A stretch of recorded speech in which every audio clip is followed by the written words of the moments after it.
হামজালা তরবারি ফেলে দিয়ে চিৎকার মেরেছিল, আল্লাহ আমি কি নিয়ে থাকবো রে, নবী যদি না থাকে আমি আমির হামজার থেকে লাভ কি?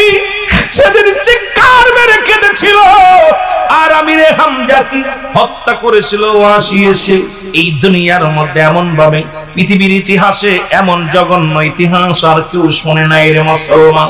হযরত আমির হামজার জবা মুসলমান তাকে শহীদ করিয়া তার নাকটা কেটে দেওয়া হয়েছিল, তার কান কেটে নেওয়া হয়েছিল, তার ঠোঁট দুটি কেটে দেওয়া হয়েছিল, হযরত আমির হামজার চোখ দুটি তুলে নেওয়া হয়েছিল, দুটি হাত কেটে দেওয়া হয়েছিল, দুটি পা কেটে দিয়েছিল।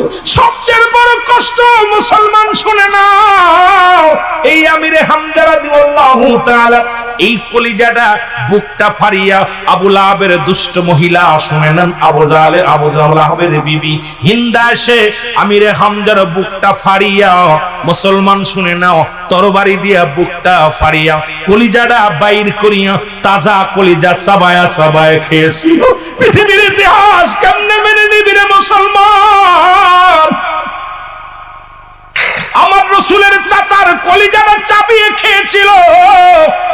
এ মুসলমান, এই হিন্দা, ও মুসলমান, সর্বশেষে যদিও আমার যুবক ভাইয়েরা শুনে নাও, ওই ওয়াসি মুসলমান হয়েছিলেন, যিনি শহীদ করেছিলেন আমির হামজাকে, ইনি ইসলামের ধর্ম কবুল করেছিলেন। রাসূলের সামনে যখন এসে বসতেন, নবীজি বলতেন, ওয়াসি রে তুমি আমার সামনে বসো না, কারণ তোমাকে দেখলে আমার চাচা আমির হামজার কথা মনে পড়ে যায়, তোমাকে দেখলে আমার বুকের যন্ত্রণা বেড়ে যায় রে ওয়াসি, তুমি আমার সামনে বসো না, কারণ তোমাকে দেখলে আমি সহ্য করতে পারি না, কারণ আমার চাচার কথা মনে পড়ে যায়, আমার চাচা আমির হামজার কথা মনে পড়ে যায়। মুসলমান গভীর মনোযোগ, রাসূল পাক সাল্লাল্লাহু আলাইহি ওয়াসাল্লাম যুদ্ধ যখন শেষ হয়ে গেল, নবীজি তো নিজেই আহত হইলেন, মাথা ফাটলেন, নবীজির জমিনের মধ্যে রক্ত পড়লেন। রাসূলুল্লাহ ডাক দিলেন, সাহাবীরা তোমরা ওদের প্রান্তরে যত লাশ আছে নিয়ে আসো।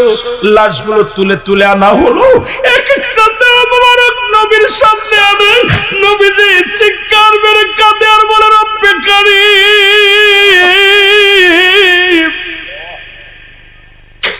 আমি আমার সাহাবীদের আমি কি লয়া বাঁচবো, আল্লাহ আমি সইতে পারি না। সাহাবীদের লাশগুলো আনা হলো, 70 জন শহীদের লাশ নবীর সামনে আনা হলো। নবীজি ঘুরে ঘুরে শহীদের লাশগুলো দেখতে লাগলেন। রাসূলুল্লাহ একজন শহীদের মুখটা দেখে আর নবী চোখের পানি ছেড়ে কাঁদে। নবী আমার বেহুশ হয়ে জমিনের মধ্যে পড়ে যায়, কারণ নিজেই তো আক্রান্ত, নিজের দেহ থেকে অনেক রক্ত ঝরেছে। এরপরে প্রিয় চাচা আর শাহাদাতের পেয়ালা পান করেছে, প্রিয় সাহাবীরা জীবন দিয়ে গেছে। নবীজিকে দেখে সহ্য করতে পারতেছিলেন না। নবীজি আমার হাও হাও করে কান্দে, মাও করে কান্দে। আমার রাসূল ডাকতে বলে, সাহাবীরা রে কতজন সাহাবীর লাশ আনছো?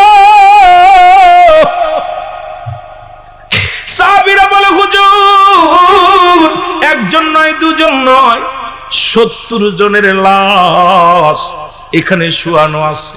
রাসূলুল্লাহ বললেন, এদের লাশ আমি নিজেই জানাজা পড়ব, তোমরা তৈরি করো, তাড়াতাড়ি তোমরা প্রস্তুতি নাও। এবার লাশ গুনতে যাই, সাহাবীরা বলে, হুজুর 70 জন লাশ, 1 2 3 4 5 6 এরকম গুনতে গুনতে যখন আসলেন, দেখে রে 69 জন লাশ, একজন লাশ পাওয়া যায় না। দৌড়ে আসলেন সাহাবীরা, ইয়া রাসূলুল্লাহ, ইয়া হাবিবাল্লাহ, সর্বনাশ নবী গো, আমরা লাশ গুনে ছোলাম 70টা, এখন একটা লাশ তো পাই না। আমার নবী বলে, কার লাশ পাও না? হুজুরা হযরতে হামজা রাদিয়াল্লাহু তাআলা লাশ আমরা পাইতেছি না। আল্লাহর নবী ডাকতে বলে, সাহাবীরা রে তোরা ওদের ময়দান দিয়ে খোঁজ রে,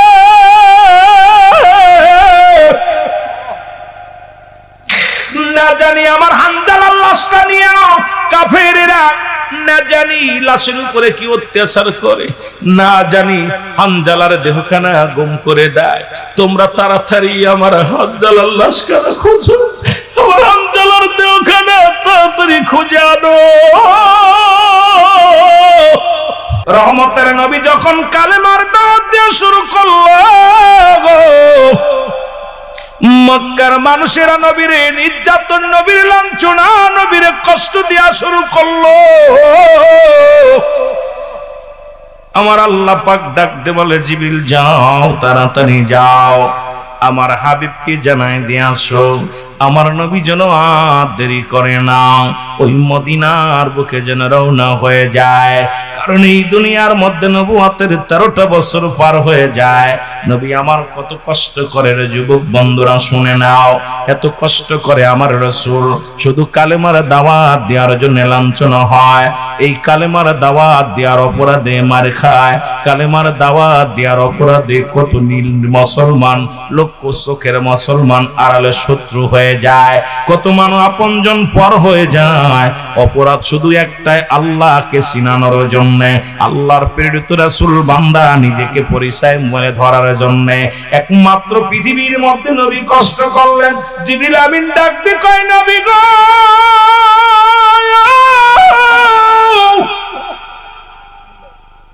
আর দেরি করেন না, মক্কার মানুষের আপনাকে বুঝতে পারে না, মক্কার মানুষের আপনাকে চেনে নাই। নবী গো, আপনি মক্কা থেকে মদিনার দিকে রওনা হয়ে যান। মদিনার মানুষগুলো অপেক্ষা আছে আপনার অপেক্ষায় গো নবী। মদিনার মানুষের মুসলমান মন ভালা, মদিনার মানুষের আবহাওয়া ভালা, মদিনার মানুষের ব্যবসায়ী অবস্থা ভালা, মুসলমান সব দিকে ভালা। নবী গো, আর দেরি করেন না, জলদি যান, মদিনার দিকে রওনা হয়ে যান। আমার নবী ডাক দেখায়, জিবরিল আমার মাতৃভূমি, আমার মায়ের ভূমি, বাবার ভূমি কেমনে ছেড়ে যায়? আমার জিবরিল আমিন ডাক দিয়ে কয়, হুজুর, রব্বি কারীম আপনাকে হুকুম দিছে, জলদি চলে যাও। এই কালেমার দাওয়াত মক্কাবাসীর নয়, মদিনাবাসীর কাছে প্রচার করেন। জোরে জোরে চিল্লায় বলো মারহাবা। রহমতের নবী মক্কা ছেড়ে মদিনার দিকে রওনা হয়ে গেলেন। মদিনায় যাইয়া রাসূল যখন হাজির হয়ে গেলেন, মদিনার নারী পুরুষ, মদিনার যুবক বৃদ্ধ, মদিনার মানুষেরা দলে দলে কালেমা পড়ে ইসলামের পতাকা তলে আসতে লাগলেন। এই রাসূল আসছে, নবী আসছে।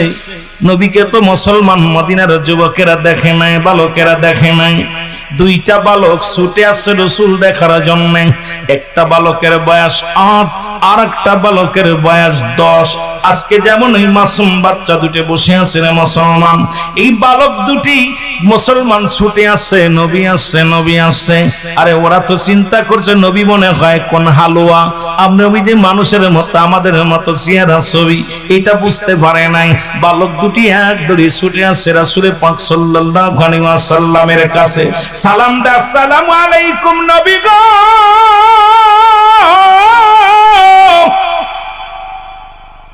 আপনি কি নবী? নবী বলে, হ্যাঁ বালক আমি নবী। রাসূলকে ডাকতে বলে, ইন্টারভিউ নেই, দুইটা বালক, 8 বছরের বালক আর 10 বছরের বালক। ডাকতে কয়, হুজুর আপনি কি নবী? নবী কয়, হ্যাঁ আমি নবী। সুবহানাল্লাহ বলেন। আর একটু বলে রাসূলকে ডাকতে বলে, বালকদের, নবী গো আপনার বাড়ি কই? আমার নবীর ইন্টারভিউ নেয় বালক দুইটা, একটার বয়স 8 আর একটা বয়স 10। নবী গো আপনার বাড়ি কই? নবী কয়, আমার বাড়ি মক্কায়। আমার নবীরে ডাক দিয়ে কয়, হুজুর মক্কায় বাড়ি, আপনার কি আব্বা মা দুনিয়ার মধ্যে নেই? আপনার আব্বা মা কি আছে? কয় আছে। আমার আব্বা মা দুনিয়ার মায়া ছেড়ে চলে গেছে। বালক দুটি ডাক দিয়ে কয়, নবী গো আপনার বাবা মা কি বেঁচে নাই? রাসূল বলে, না রে না, আমার বয়স যখন মাত্র, আমি মায়ের গর্ভে যখন 6 মাস, আমি আমার আব্বারে হারাইলাম। জীবনে কোনোদিন আমি শরীয়তের চোখ দিয়ে দেখি নাই, জীবনে কোনোদিন আমার বাবারে দেখি নাই। ও বালকেরা, আমি আমার বয়স যখন 6 বছর মাত্র, আমার মা জননী বিদায় হয়ে গেছে। এই দুনিয়ার মধ্যে মা বাবা কেউ নাই। বালকেরা, আমি নবী বড় এতিম। রহমতের নবী ডাকতে বলেন, ও বালক বালক দুটি ডাকতে বলে, নবী গো আপনি মক্কা থেকে কেন মদিনায় আসলেন নবী গো? আমার নবী বলে, মক্কা থেকে মদিনায় আসলাম কালেমার দাওয়াত নিয়ে। মক্কা থেকে মদিনার মানুষের কাছে আমি ইসলাম প্রচার করব। বালক দুটি ডাকতে কয়, নবী গো আপনি মক্কায় কি কোনো মানুষ নাই? আপনি মদিনায় কেন আসছেন? মদিনায় কেন আসছেন নবী গো? আমার নবী কয়, মদিনার মানুষের দাওয়াত দেওয়ার জন্য আসছি।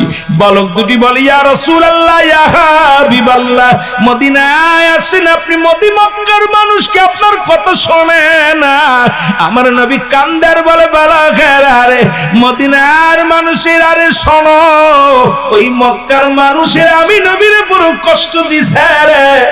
আমি নবী যখন কালেমার দাওয়াত নিয়ে তাদের দ্বারে গেছি, এত কষ্ট দিছে, এত নির্যাতন করেছে, এত ব্যথা দিছে আমারে, আমি নবী সহ্য করতে পারি না। আমি নবী রব্বে কারীমের ইশারায় মদিনায় চলে আসছি রে বালক দুটি। আমার নবী কয়, বালক রে তোমাদের কি বাবা মা আছে? তোমাদের বাড়ি কয়? কয় হুজুর মদিনায়। হুজুর আমাদের বাড়ি মদিনায়। নবী কয়, বালকেরা রে তোমার বাবা মা কি দুনিয়ার মধ্যে জীবিত আছে? কয় হুজুর মা আছে, বাবা দুনিয়া থেকে বিদায় হয়ে গেছে। ইয়া রাসূলুল্লাহ, ইয়া হাবিবাল্লাহ, নবী গো আপনার অনেক প্রশংসা, আপনার অনেক গুণগান আমার দুঃখিনী মার কাছ থেকে শুনেছি। যখন আমরা দুটি ভাই মায়ের কাছে যাই গো নবী, আমার মা শুধু আপনার প্রশংসা, আপনার গুণগান গায় নবী গো। এই জন্য তো ছুটে আসি আপনার কদমের মধ্যে। জোরে জোরে চিল্লায়া বলা যাবে না মারহাবা। আল্লাহর নবীজি যখন কালেমার দাওয়াত তুমুল আকারে প্রচার করা শুরু করলেন, মদিনার মুসলমানদের বাড়ি ঘর পুড়িয়ে দিতে লাগলেন, মুসলমানদের হত্যা করা শুরু করলেন, মুসলমানদের জায়গা জমিগুলো জোর করে দখল করে নেওয়া শুরু করলো।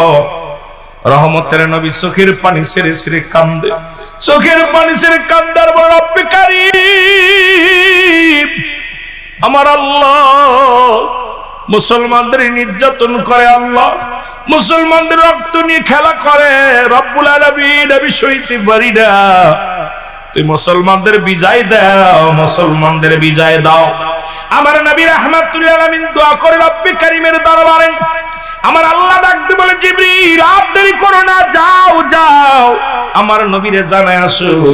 আর বসে থাকার সময় নাই, দোয়া করা নয়, এখন সংগ্রাম করতে হবে।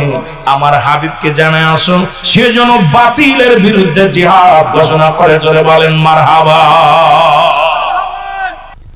জিবরিল আমিন কা নবী গো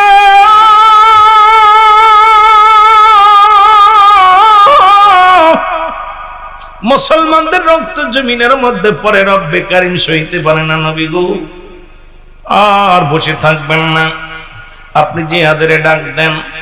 রাসূলুল্লাহ মক্কা মদিনা ডাক দে বলে, কোথায় রে নগরবাসী, কোথায় রে মহল্লাবাসী, শোনো কাফেরেরা, দুশমনে কাফেরেরা মুসলমানদের উপরে নির্যাতন করে, মুসলমানদের বাড়ি ঘর পুড়িয়ে দেয়, মুসলমানদের জায়গা জমি দখল করে নেয়।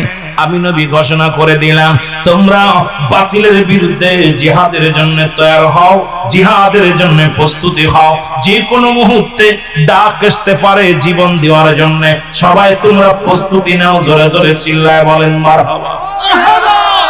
এই ডাক শুনিয়া ওই 8 বছরের 10 বছরের বালক দুটির কানে যখন গেছে রে, এক দড়ি বাড়ি যাইয়া দৌড়াইয়া বাড়ির মধ্যে দৌড়াইয়া গেছে, যায় দেখে মা জননী, চোখের পানি ছেড়ে মা কান্দে। মার কান্না দেখে মুসলমান অজার নয়নে চোখের পানি ছেড়ে কান্দে। বালক দুটি ডাক দেখে, মা মা গো তুমি কেন কান্দো? ও মা তুমি কেন কান্দো গো মা? মা দুঃখিনী ডাক দিয়ে বলে, বাবা আমার নবীজি যুদ্ধের ডাক দিছে, আমার নবীজি জিহাদের ডাক দিছে, আমি মহিলা মানুষ যুদ্ধে যাইতে পারবো না। আজকে যদি তোমার বাবা বেঁচে থাকতো,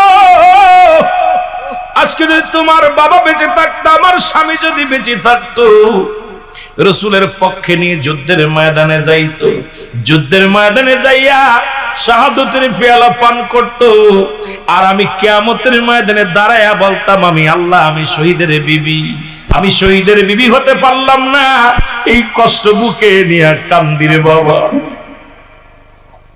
কেমন মা! আজকে যে মা বোনেরা আজকে মাহফিলে আসছো, একটু ভালো করে খেয়াল করো। মারা মা ডাক দিয়ে বলে, বাবা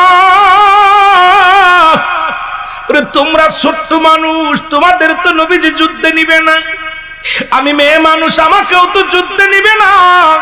আজকে তোমার বাবা বেঁচে নাই, মনে বড় কষ্ট, মনে বড় দুঃখ। যদি তোমার আব্বা বেঁচে থাকতো, যুদ্ধের ময়দানে যাইতো, বুকের তাজা রক্ত ঢেলে দিয়ে শাহাদাতের পেয়ালা পান করতো, আর আমি কিয়ামতের ময়দানে রব্বে কারিমের দরবারে দাঁড়ায় বলতাম, আল্লাহ, আমি শহীদের বিবি ছিলাম, শহীদের বিবি ছিলাম, আজকে শহীদের বিবি হতে পারলাম না। এই কষ্ট বুকের ভিতরে নিয়ে আমি কাঁদতেছি, জোরে জোরে চিল্লায় বলা যাবে না মারহাবা। কেমন মা, কেমন বিবি, রসুলকে কত ভালোবাসছে। ডাক দিয়ে বলছে, বালকেরা রে, আজকে আমার বড় কষ্ট, এই জন্য কাঁদতেছি, আমি তো শহীদের বিবি হতে পারলাম না, আমি এই মর্যাদা থেকে আমি বঞ্চিত হয়ে গেলাম, তোমরা ছোট্ট মানুষ। বালক দুটি ডাক দিয়ে বলে, মা গো, আমরা যাব যুদ্ধের ময়দানে রে, ও আমার মা, আমরা যুদ্ধের ময়দানে যাব গো মা। আমরা দুই ভাই রাসূলের মহব্বত অন্তরে ধারণ করে তাজা বুকের তাজা রক্ত ঢেলে দিয়ে শহীদ হয়ে যাব গো মা। তুমি কিয়ামতের ময়দানে দাঁড়ায়া বলবা, আমি শহীদের মা ছিলাম, আমি শহীদের মা ছিলাম। মা গো, তুমি বড় ভাগ্যবান গো মা, তুমি বলবা, আল্লাহর দরবারে বলবা, আমি শহীদের মা ছিলাম। মা জোরে জোরে কান্দার কয়, বাবা রে, তোরা ছোট মানুষ, তোদের তো নবীজি যুদ্ধে নিবে না, আমি শহীদের মা হতে পারলাম না, বিবিও হতে পারলাম না, নিজেও শহীদ হতে পারলাম না। আরে নবীর প্রেম রে, আরে নবীর ভালোবাসা বুকের মধ্যে নিয়ে কান্দে। ছোট ছেলে ডাক দিয়ে কয়, মা, মা গো, চোখের পানি মুছে ফেলো গো মা। আমরা ছোট, কিন্তু আমার আল্লাহ তো আর ছোট না রে মা, তুমি আমাদের দোয়া করে দাও, আমাদের বিদায় দিয়ে দাও গো মা। আমরা যাব যুদ্ধের ময়দানে, রাসূলের মহব্বত বুকে ধারণ করে জীবনটাকে বিলিয়ে দিব গো মা। মা গো, তুমি দোয়া করে দাও গো মা। মা বলে, বাবা তোরা ছোট মানুষ, যেতে পারবি না। ছোট ছেলে ডাক দেখায়, মা আমরা ছোট, কিন্তু আল্লাহ তো আর ছোট না, আমি আল্লাহর জন্য জিহাদের ময়দানে যাব, আল্লাহর জন্য। আল্লাহর মহব্বত, আল্লাহর প্রেম বুকে ধারণ করে, মদিনার প্রেম বুকে ধারণ করে আল্লাহর জন্য যাব যুদ্ধের ময়দানে গো মা। দুটি বাইকে বুকের মধ্যে নিয়ে দুঃখিনী মা দুই বাইকে দুইটা চুমা লাগায় দেখতে কয়, কলিজার টুকরা এরে রাসূলুল্লাহর প্রেমে পড়িয়া বালক দুটি রওনা দিছে রে। এদিকে আল্লাহর নবীর কাছে জিবরিল আমিন এসে বলে, ইয়া রাসূলুল্লাহ, ইয়া হাবিবাল্লাহ, মক্কা থেকে 1000 সৈন্য নিয়ে বাইর হয়ে গেছে। আবু জেহেলের নেতৃত্বে 1000 সৈন্য, 1000 তরবারি, 1000 ঘোড়া নিয়ে ছুটছে, মদিনার অলিগলি দখল করে নিবে, মদিনার মুসলমানদেরকে চিরবিদায় করে দিবে। রহমতের নবী খবরটা শুনিয়া চোখের পানিগুলো সেরে সেরে কাঁদতে লাগলো, আল্লাহ, এদেরকে যদি শেষ করে দেয়, আমি নবী কার কাছে দিনের দাওয়াত দিব, কার কাছে আমি কালেমার দাওয়াত দিব? রহমতের নবী চোখের পানি সেরে কাঁদে। জিবরিল আমিন কয়, হুজুর, চোখের পানি মুছে ফেলেন, ডাক দেন তাড়াতাড়ি, আপনি সৈন্যদেরকে প্রস্তুতি করেন। নবীজি ডাক দিলেন, কোথায় রে মক্কা মদিনার যুবকেরা রে, আয় আয়, আমি নবী যুদ্ধের জন্য সেনাপতি নিয়োজিত করব, আমি যুদ্ধের জন্য সৈনিক নিয়োজিত করব, কে কি যাবি, আয় আয়, বাতিলের বিরুদ্ধে যুদ্ধ করার জন্য। নবী ডাক দিয়া পড়া, মক্কা মদিনার আবাল বৃদ্ধ নারী পুরুষ, মদিনার মুসলমান নারী নুরি মুসলমান শুনে নাও, দাই মুসলমান কোথায়, কানা ল্যাংড়া লোলা সব নবীর প্রেমে হাজির হয়ে গেছে। রাসূলুল্লাহ তাকায় দেখে রে কানা খোড়া ল্যাংড়া লোলা সবাই যুদ্ধের ময়দানে যাওয়ার জন্য ছুটে আসছে। রাসূল চিন্তা করে যুদ্ধের ময়দানে কানাগুলো এলাও করা যাবে না, ছোটগুলো এলাও করা যাবে না। যুদ্ধের ময়দানে কৌশল লাগবে, যুদ্ধের ময়দানে মুসলমান বুদ্ধি লাগবে, শক্তি লাগবে। রাসূলুল্লাহ ডাক দিয়ে বলেন, এক নম্বরে যত বালক আছো সব বালকরা লাইন থেকে সরে দাঁড়াও, তোমরা যুদ্ধে যেতে পারবে না। দুই নম্বর যারা বৃদ্ধ আছেন বৃদ্ধরাও সরে দাঁড়ান। তিন নম্বর কানা খোড়া ল্যাংড়া লুলা যারা আছে সবাই লাইন থেকে সরে দাঁড়াও। আমি নবী আজকে সেনাপতি নিয়োজিত করব, আমি নবী আজকে তোমাদের সৈন্য বাছাই করব, আমি নবী যাদেরকে পছন্দ করব তারা যুদ্ধের জন্য প্রস্তুতি হওয়া। দুটি ভাই কথাটা শুনিয়া, ছোট ভাই আর বড় ভাই, 8 বছর আর 10 বছরের দুই বালক, দুই ভাই ডাকতে কয়, ভাই সর্বনাশ, মা তো আমাদের বিদায় দিছে যুদ্ধে যাওয়ার জন্য, নবী তো প্রথমেই বাধ্য দিছে, এখন কি করা যাবে? এখন তো যেতেই হবে, আবু জেহেলকে তো মারতেই হবে। জোরে জোরে চিল্লায়া বলা যাবে না আল্লাহু আকবার। নবীজি আরো কান্দে আর বলে, আল্লাহ আমার স্বামী আমার উম্মতের পেটে খাবার নাই, আমি নবীর সামনে তারা শাহাদাতের পেয়ালা পান করবে, আমি কি জবাব দিব আল্লাহ? আজকে আমার স্বামীরা রোজা রয়েছে, ঠিক মতো খাইতে পারে নাই, ঠিক মতো খাবার করে নাই। রব্বুল আলামিন আজকে চোখের সামনে সব বিদায় হয়ে যাবে। রাসূলুল্লাহ চোখের পানিগুলো ছেড়ে ছেড়ে কাঁদতে লাগলেন। জিবরিল আমিন কয়, হুজুর চোখের পানিটা মুছে ফেলেন, আর কাঁদবেন না। আপনি কি দেখেন তাকায়া 3000 সৈন্যর কমান্ডার বানায়া রব্বুল আলামিন আমাকে আপনার কাছে পাঠাইছে। জোরে জোরে বলেন মারহাবা। রাসূল বললেন, চালাও, তোমরা সবাই এখন চলো যুদ্ধের ময়দানে সংগ্রাম চালাও, আমি হুকুম দিলাম। জীবন বাজি রেখে যুদ্ধ শুরু হয়ে গেল। আর ওই বালক দুটি পুরো বদর প্রান্তরে ঘোরাঘুরি করে আর ডাকতে বলে, ভাই রে তোমরা আবু জেহেলকে দেখছুনি? দুটি ভাইয়ের হাতে দুইটা তরবারি, ছুটে যায়, ভাই তোমরা আবু জেহেলকে চেননি? লোকজনে কয়, বাবারে আবু জেহেল রে কি করবি? আবু জেহেল হত্যা করো করে এসেছি। আবু জেহেল কয়, পুরো ময়দান ঘুরে ঘুরে মানুষের কাছে যায়, ডাকতে বলে, তোমরা আবু জেহেল রে দেখছুনি? আমার নবীর কষ্ট দিছে রে, আমার নবীর চোখের পানি জমিনের মধ্যে পড়ছে, আমার নবী বড় কষ্ট পেয়েছে, প্রতিজ্ঞা করেছি আবু জেহেলকে হত্যা করব, তোমরা বলে দাও আবু জেহেলকে। যুদ্ধ শুরু হয়ে গেল। মুসলমানদের 14 জন শাহাদাতের পেয়ালা পান করলো, কাফেরদের 70 জন মুসলমানের থেকে মারা গেল, 70 জন বন্দী হলো। নূর নবী রাহমাতুল লিল আলামিনের প্রেমিক ওই দুই ভাই ছুটে রওনা হয়ে গেল। মুসলমান ঘোড়া, বড় বড় ঘোড়ার পায়ের নিচে পড়ে আছে, কারণ ছোট্ট মানুষ। এত যুদ্ধের ময়দানে সবাই উপরে, দুটি ভাই নিচে দৌড়ায় ছুটতে ছুটতে। একজন বলে, বাবা তোমরা আবু জেহেল কি করবা? আবু জেহেল ওই দেখো সাদা ঘোড়ার উপরে বসে আছে। দুই ভাই ছুটে চলে গেলেন, যে আবু জেহেলের গায়ের মধ্যে কোপ শুরু করে দিলেন। দুই ভাই যখন মুসলমান ছোঁয়া পায় না, আবু জেহেলকে ছোঁয়া পায় না, ছোট ভাই বড় ভাইকে বুদ্ধি দেয়, ভাই রে যেহেতু আমরা ছোঁয়া পাই না, তুমি একটা কাজ করো, তুমি সামনে দাঁড়াও, আমি পিছে দাঁড়াইলাম, তুমি আবু জেহেলের ঘোড়ার পায়ের মধ্যে কোপ মেরে দিবা, ঘোড়া পড়ে যাবে, আমি পিছন থেকে ছেড়ে দিব, যে কথা সেই কাজ। ছোট ভাই বুদ্ধি দিছে বড় ভাই রে, বড় ভাই ঘোড়ার পায়ের মধ্যে কোপ লাগা দিছে, আর ঘোড়া যখন পড়ে গেছে সঙ্গে সঙ্গে ছোট ভাই আবু জেহেলের গর্দানের ভিতরে ছেড়ে দিছে। জোরে জোরে চিল্লা বলা যাবে না মারহাবা। এ ভাই আমার মুসলমান শোনে নাও, পিছনে ছিল আবু জেহেলের ছেলে ইকরামা, ও আসিয়া কি করলেন, ওই ছোট ভাইয়ের হাতের মধ্যে আঘাত করলেন, ওই হাতটা কেটে গেলেন, কেটে যা ঝুলতেছিলেন সামান্য একটু চামড়া ঝুলেছিল, ডান হাত আর ওঠে না, ডান হাতটা কেটে গেছে, হাত উঠাইতে পারে না, ডান হাতের তরবারিটা বাম হাতের মধ্যে নিয়ে আবু জেহেলের উরুতের মধ্যে কোপ ঝাড়েছে, কিন্তু এই হাতটা বিরক্ত করতে লাগলো। ডান হাতটা মুসলমান 8 বছরের পোলা, ডান হাতটা পায়ের নিচেই দিয়া টান মেরে ছিঁড়ে ফেলে দিয়ে বলে, ইয়া রাসূলুল্লাহ, ইয়া হাবিবাল্লাহ, জীবন যদি চলে যায় কোনো দুঃখ নাই, কিন্তু দুশমনের রাসূলকে বাঁচায় রাখা যাবে না, ইয়া রাসূলুল্লাহ, ইয়া হাবিবাল্লাহ বলে চিৎকার মারতে লাগলেন। এদিকে মুসলমান আবু জেহেলের ছেলে ইকরামা এসে দুই ভাইকে চির বিদায় করে দিলেন। যখন দুই ভাইকে শাহাদাতের পেয়ালা পান করলেন, রাসূলুল্লাহ লাশগুলো নিয়ে আসলেন, শহীদের লাশগুলো। যে বদরের যুদ্ধে কতজন যদিও বিজয় হলেন, মুসলমানেরা বিজয় লাভ করলেন, প্রথম যুদ্ধে প্রথম বিজয় লাভ করলেন। লাভ যখন করলেন আমার বাবারা আমার, রাসূলুল্লাহ বললেন মুসলমানদের কতজন শহীদ হয়েছে নিয়ে আসো লাশগুলো। যখন আনা হলো, গুনে গুনে দেখে 14 জন শাহাদাতের পেয়ালা পান করেছে, তার মধ্যে দুটি মাসুম বাচ্চা, ওই 8 বছরের 10 বছরের দুটি বালক। এই বালক দুটির লাশ পড়ে আছে। রাসূলুল্লাহ দৌড়ায় যে বুকের মধ্যে নিয়ে টান দিয়ে বলো, আমার সাহাবীরা রে, আমি কি দেখলাম। আল্লাহর নবী ডাকতে বলে, সাহাবীরা রে,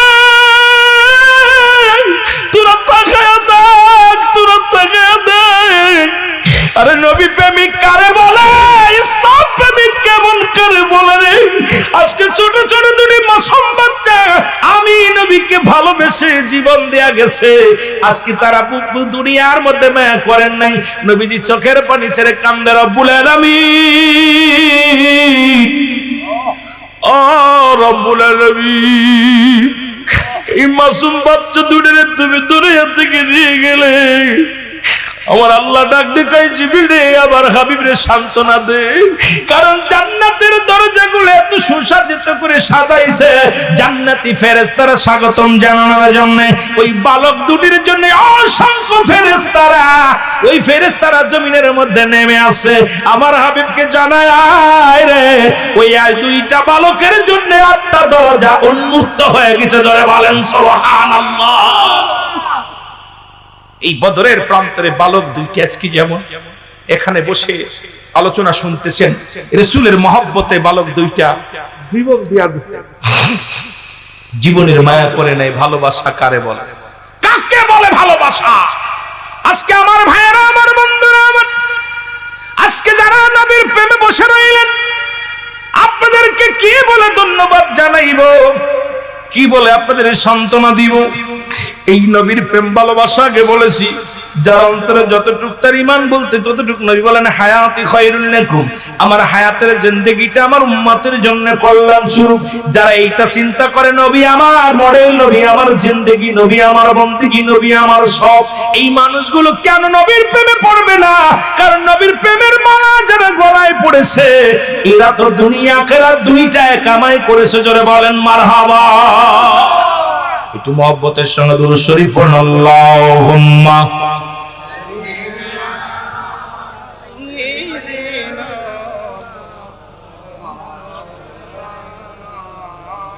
ওয়া আলা আলি সাইয়্যিদিনা। একটু সাউন্ড বাড়াও ভাই। আইরে আমার নবীর মায়ার দিন, উম্মতের সামনে আজি হইতেছে বিলীন। হায়রে আমার নবীর মায়ার দিন, বলো হায়রে আমার নবীর মায়া। অগর উম্মতের সামনে আজি হইতেছে বিলীন, হায়রে আমার নবীর মায়ার দিন। এ যুবক, ইব্রাহিমপুরের যুবকেরা শোনো, এ তো গেল বালকদের মধ্যে। আর একটা যুদ্ধের কথা আমার মনে পড়ে গেল, উহুদের যুদ্ধ। যে যুদ্ধ পৃথিবীর মধ্যে সবচেয়ে রক্তক্ষয়ী যুদ্ধ, যে যুদ্ধের কথা বললে আমার যুবক ভাইয়েরা খুব খেয়াল করবেন, যে যুদ্ধের ময়দানে রাসূলের মাথা ফেটে গিয়েছিল, যে যুদ্ধের ময়দানে আমার নবীজি মুসলমান আহত হয়েছিল, রাসূলের রক্ত জমিনের মধ্যে পড়েছিল, রাসূলের চাচা আমির হামজাকে হত্যা করা হয়েছিল। একজন নয়, দুজন নয়, 70 জন যারা মক্কা মদিনায় গেছেন, এখনো 70 জন সাহাবীর কবর আছে। মুসলমান শুনে নাও, এখনো 70 জন সাহাবীর দেহ মুবারক একটা জায়গার মধ্যে আছে। সেই জায়গাটার নাম হলো উহুদের প্রান্ত। জোরে জোরে চিল্লা বলা যাবে না আল্লাহ। রাসূলুল্লাহ উহুদের যুদ্ধের ডাক দিলেন, এ আমার যুবক কমিটিরা শুনে নাও, তোমাদের ওয়াজ করে যাই। এতবেল তো বালকদের দিলাম, এবার তোমাদের একটু দিয়ে যাই। রাসূলুল্লাহ ডাক দিলেন, তোমরা কে কোথায় আছো? উহুদের যুদ্ধে যেতে হবে। রাসূল যখন ডাক দিলেন, যুবকেরা বাড়ি ঘর ছেড়ে, ছেলে মেয়ে ছেড়ে রাস্তায় দাঁড়ালেন। রাসূলুল্লাহ সাহাবীদের গুনতে গুনতে যখন গেলেন, যা দেখে রে রাসূলের আরেক প্রিয় সাহাবী হযরতে হানজালা রাদিয়াল্লাহু তাআলা ওই লাইনে দাঁড়ায় আছে। নবীজি বলেন, হানজালা রে তুমি কেন লাইনে দাঁড়াইছো? আমার নবী বলে, হানজালা রে তুমি কেন লাইনে দাঁড়াইছো?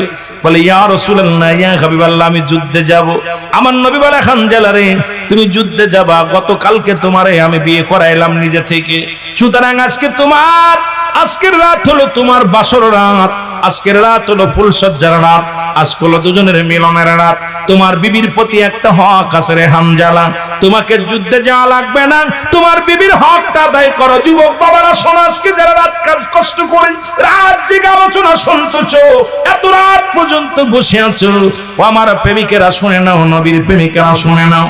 হানজালা রাদিয়াল্লাহু তাআলা বলে, ইয়া রাসূলুল্লাহ, ইয়া হাবিবাল্লাহ, আমি যুদ্ধে যাব। আমার নবী কয়, না, তোমার যুদ্ধে যাওয়া লাগবে না, কারণ তোমার বিবির হক আদায় করো। আজকের রাত তোমাদের ফুলসজ্জার রাত, আজকের রাত দুজনের ভালোবাসার রাত, সুতরাং আজকের রাত তোমার জন্য, বিবির জন্য হক, যুদ্ধের জন্য যাওয়া লাগবে না। হানজালা রাদিয়াল্লাহু তাআলা ডাক দিয়ে কয়, ইয়া রাসূলুল্লাহ, ইয়া হাবিবাল্লাহ, আমি যুদ্ধে যাব। নবীজি বলে, না না। এবার রাসূল হানজালাকে রেখে যুদ্ধের ময়দানে চলে গেলেন। মুসলমান হানজালা তো বিবির কাছে দেহ পড়ে আছে, মনটা পড়ে আছে রাহমাতুল লিল আলামিনের কাছে। ধরে বলেন মারহাবা। আর একটু জোরে জোরে চিল্লায়া বলা যাবে না, আল্লাহু আকবার।